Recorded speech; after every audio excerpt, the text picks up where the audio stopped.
50 reasons की वास्तुशास्त्र क्यों काम नहीं करता है एंड कैसे उसे हम ठीक कर सकते हैं। डे 13 में हम जानेंगे स्लोप्स के बारे में।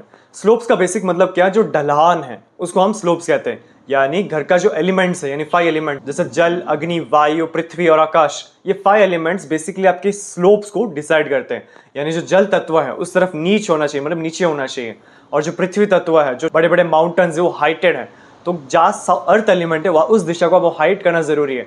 इसका बेसिक मतलब क्या है कि घर का जो नॉर्थ ईस्ट है, जो जल तत्व की दिशा है, वहाँ पे आपको ढलान करनी चाहिए, और घर का जो साउथ वेस्ट डायरेक्शन जहाँ पे पृथ्वी तत्व मौजूद है उसे आपको हाइटेड बनाना चाहिए। इसका बेसिक मतलब क्या है कि घर को अगर वास्तु के अनुसार बना भी ले, यानी टॉयलेट्स सही दिशा में बनाया गया, किचन, मेन डोर, बेडरूम्स सब परफेक्टली डिजाइन किया गया, लेकिन तो भी अगर आपको रिजल्ट्स नहीं मिल पा रहे, तब आपको जरूर चेक करना चाहिए कि आपके जो बिल्डिंग का लैंड है उसकी ढलान और उसकी जो नीच है यानी डाउन, वो किस तरफ है। यानी अप्स एंड डाउन्स भी एक इंपॉर्टेंट रोल प्ले करता है।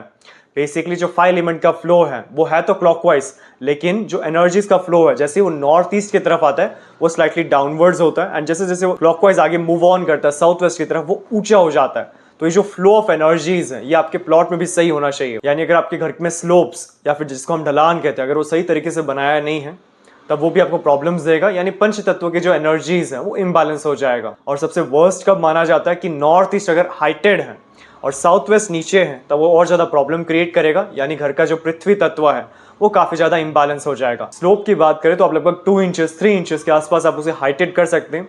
यानी जब आपका ग्रेनाइट का वर्क होता है, टाइल्स का काम होता है, उससे पहले साउथ वेस्ट की तरफ थोड़ा सा एक्स्ट्रा सीमेंट डाल के आप उसे हाइटेड कर सकते हैं, ताकि 5 एलिमेंट का जो फ्लो है वो काफी हद तक बैलेंस। सो वास्तुशास्त्र में अगर आपने सब कुछ सही बनाया है, लेकिन अगर आपने अप्स एंड डाउन्स यानी स्लोप्स अच्छे से डिजाइन नहीं किया, तब वो भी प्रॉब्लम क्रिएट करेगा।